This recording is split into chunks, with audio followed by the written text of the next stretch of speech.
j'ai rencontré une personne, c'est un étranger, qui se rend dans mon pays pour la première fois. Et il veut avoir des informations sur... il a fait un choix de ville. Il a choisi d'avoir des informations sur la ville de Marrakech et des informations sur la ville de Rabat.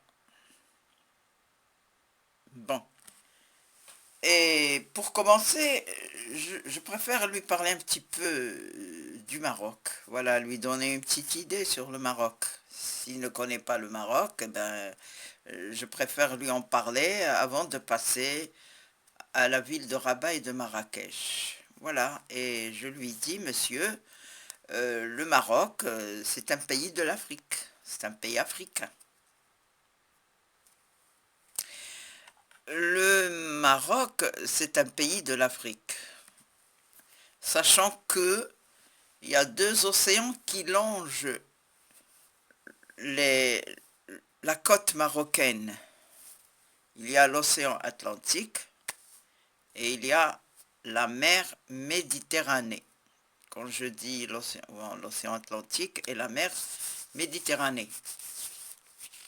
Al-Mohit. Bon, voilà. Et je continue. Je lui parle un petit peu des peuples qui ont habité le Maroc, les Berbères et les Arabes. Bon, comme on dit que les premiers habitants qui ont habité le Maroc, c'est les Berbères et qui pratiquent la langue amazigh. Et après, c'est les Arabes.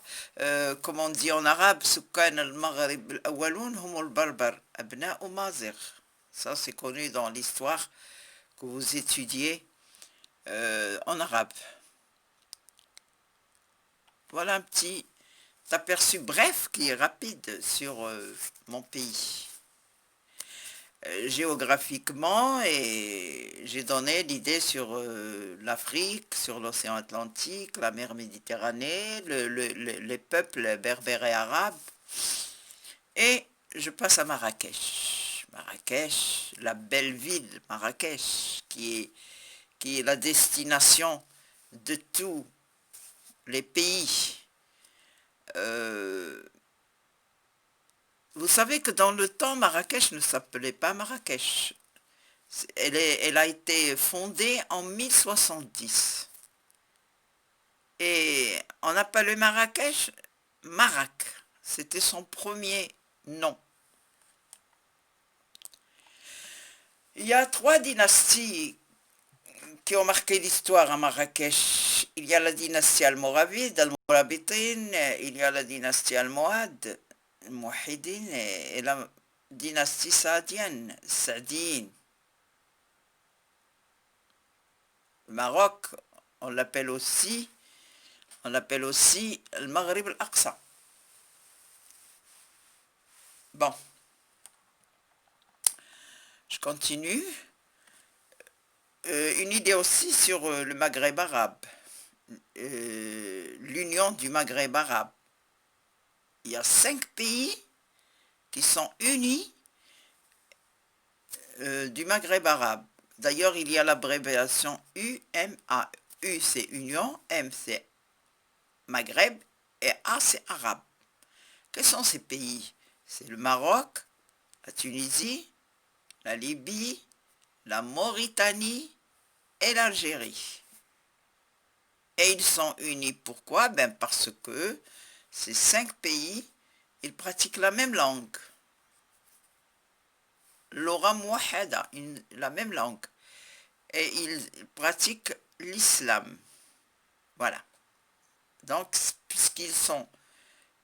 ils pratiquent l'arabe et l'islam, on les appelle les 5 pays du Maghreb arabe. Ils sont unis.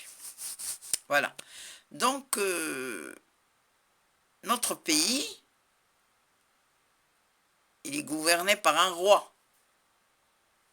Alors, notre pays, c'est un pays royaliste.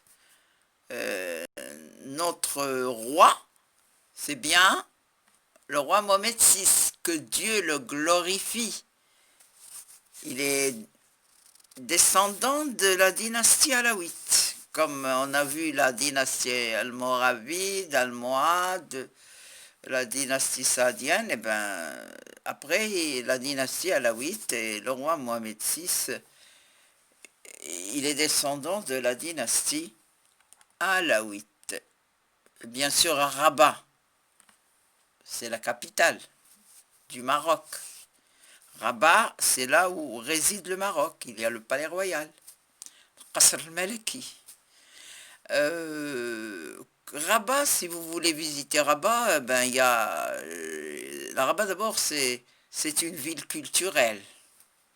Il y a beaucoup d'universités, il y a des musées, il y a de grands musées. Si vous voulez aller voir des tableaux, des choses culturelles, allez-y dans le grand musée qui se trouve juste dans la place à côté de la gare de la ville. Donc Rabat, c'est une capitale culturelle. Et aussi, c'est là où sont regroupés les ministères. Puisqu'il y a des ministres, ben, il y a des ministères. Wizarat, ministère de la santé, Wizarat Siha, ministère de l'éducation nationale, Wizarat Tarbiya al-Wataniya. Il y a le ministère des finances, Wizarat al-Maliya. Donc, il y en a plein de ministères. Tous les ministères sont regroupés à Rabat, puisque Rabat c'est la capitale. Ben, c'est tout à fait normal. Et puis à côté, ça n'empêche qu'à Rabat, vous pouvez aller visiter des monuments, des monuments historiques. Ma'alim Tarikhia, allez-y voir les Oudaya, allez-y voir Sheila, le mausolée Mohamed V. C'est très beau là, la sculpture qu'il y a dans ce mausolée. Et c'est là où il y a le tombeau de nos rois, du roi Mohamed V, du roi Hassan II, de notre frère, le frère du roi, c'est Moulay Abdullah. Donc là, sont regroupés les tombeaux de nos rois. Que Dieu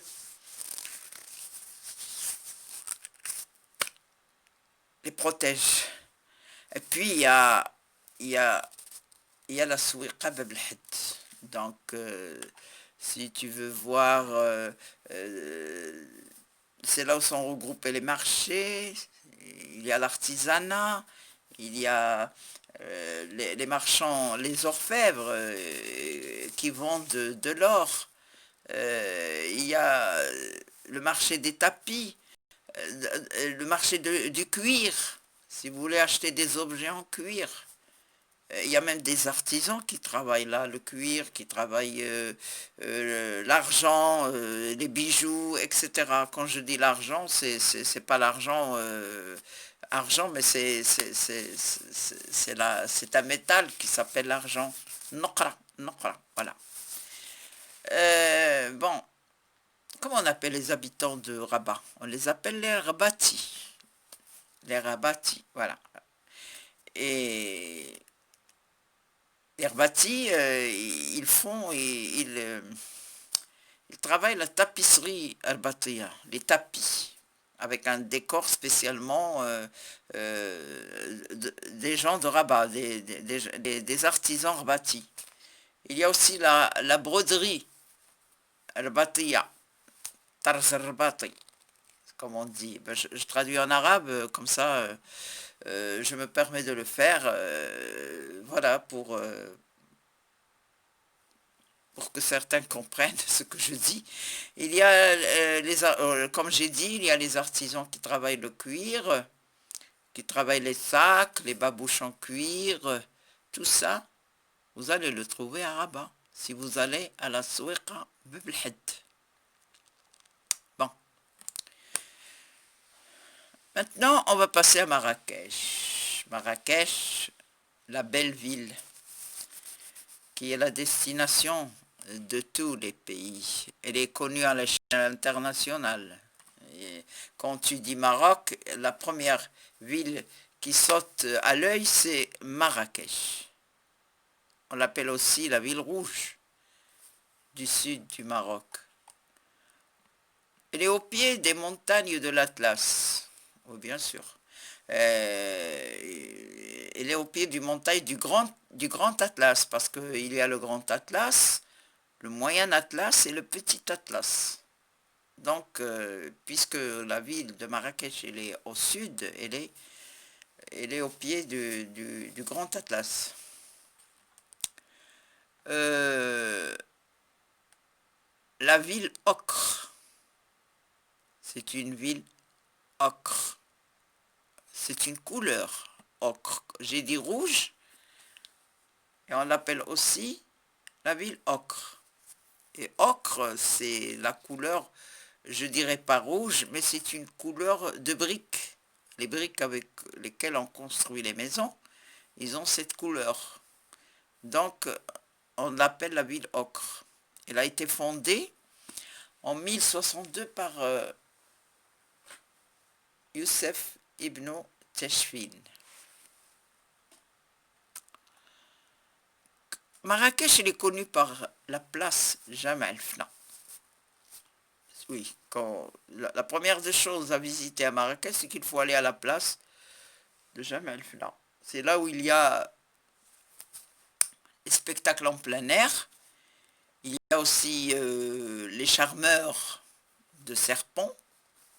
Hein, les charmeurs de serpents, c'est des personnes qui ont cette manie de présenter des serpents avec beaucoup de gestes, avec beaucoup de mimiques, avec beaucoup de... Donc c'est leur domaine, voilà. Donc quand vous allez à Jemaa el-Fna, la première des choses que vous allez voir, c'est ça, c'est les charmeurs de serpents.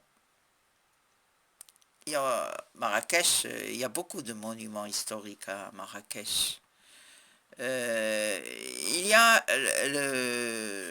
la minaret de la Koutoubia, Somaat Koutoubia. Il y a les tombeaux des Saadiens, c'est-à-dire là où ils sont enterrés, les Saadiens, dans leurs tombeaux. Il y a le palais Badir, Qasr al-Badir. On l'appelle Qasr al-Badir, mais en français on dit palais Badir. Et il y a aussi un grand jardin majorel. Alors dans ce jardin, c'est vraiment un jardin où vous allez trouver toutes sortes de plantes, toutes sortes de fleurs, des arômes. C'est très très très joli. Il faut y aller, il faut y aller, il faut y aller. Euh, Marrakech, je vais aborder le côté gastronomie. Il est connu par la tangia marrakchia. C'est leur plat préféré, hein. C'est leur plat de préférence.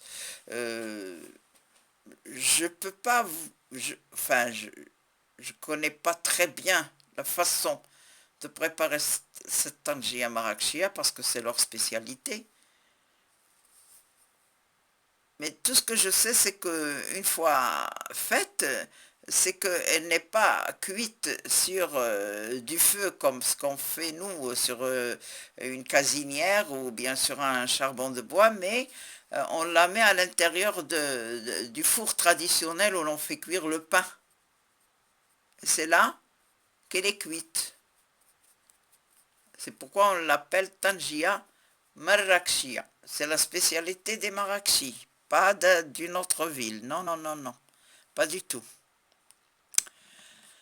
On va essayer de voir, pour finir, enfin, de faire un petit tagine marocain, dans le but de prononcer des mots, des termes que l'on peut savoir qu'on connaît en arabe, mais il y en a qui ne connaissent pas les mots en français. Donc, dans l'apprentissage, il n'y a pas de limite. D'accord, j'ai parlé de Marrakech, j'ai parlé de Rabat, mais on peut passer pour parler d'un repas, d'un traditionnel typiquement marocain. Alors, on va prendre comme ingrédient de la viande de veau ou d'agneau, voilà, viande de veau, d'agneau, des légumes, les oignons, l'ail, un bouquet garni de persil ou de coriandre, enfin ça c'est généralement, hein. Et voilà, de l'huile de table, un verre d'eau, les épices, le sel, le poivre, le curcuma, le milha, le bzar, le kharkoum, du gingembre en poudre, skinjbir en poudre. On prend tout ça, on le mijote, on le mijote dans tout ça à feu doux. Et après on le fait rissoler, nhamro, mzien.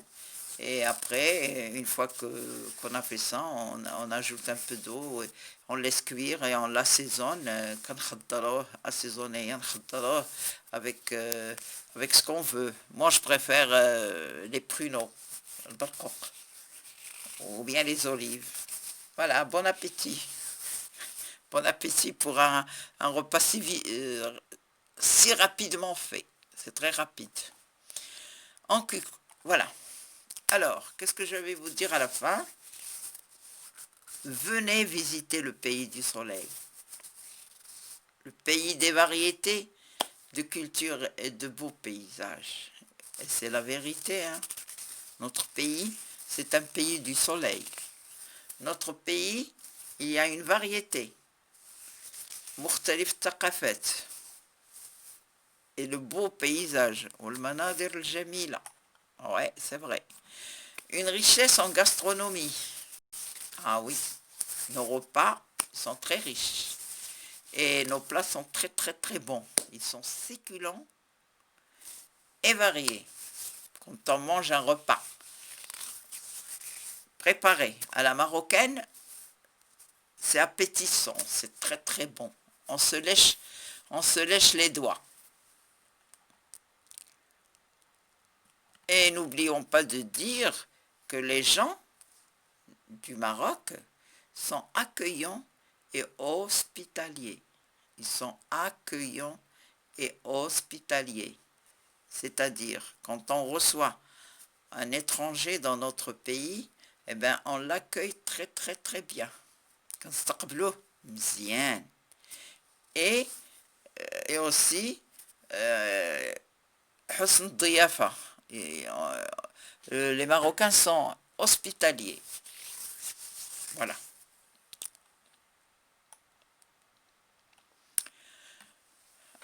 Peut-être que je vous ai donné le goût de vouloir manger un tagine. Et à la fin, notre invité, là, on peut lui offrir un bon thé à la menthe. Ça, c'est la spécialité marocaine. Un bon thé à la menthe avec des gâteaux. Et, et surtout, les gâteaux aux amandes. Comme ce qu'on prépare chez nous, les cornes de gazelle, caberzel. On les appelle les cornes de gazelle parce que la forme, elle est arrondie donc un petit peu une ressemblance avec les cornes de la gazelle. J'ai oublié de parler aussi de la spécialité typiquement marocaine parce que nous, on est le repas préféré, le repas favori, c'est le couscous, aux 7 légumes. Vous savez, chaque pays a sa spécialité, hein. Quand je dis le Maroc, c'est le couscous. Quand je dis, par exemple, l'Italie, c'est les spaghettis. Et quand je dis l'Espagne, c'est la paella. Donc, chaque pays a sa spécialité. Et nous, notre spécialité la plus connue, c'est le bon couscous. Pour les invités, il y a aussi la pastilla, stella, aux arômes. C'est très bon la pastilla. Et voilà. pour finir, un grand merci à nos chefs cuisiniers et cuisinières qui nous préparent ce très très bon repas. Voilà. Ma vidéo, il était un petit peu variée entre présentation géographique, entre tradition du pays, et ça fait partie des traditions quand on parle des plats. C'est typiquement marocain. Voilà, j'ai fini ma vidéo, j'ai parlé un petit peu de tout et je pense que vous allez vous intéresser à ma vidéo, à ce que j'ai raconté là. Et si vous êtes vraiment satisfait et intéressé, n'hésitez pas de vous abonner à ma vidéo et merci. Merci.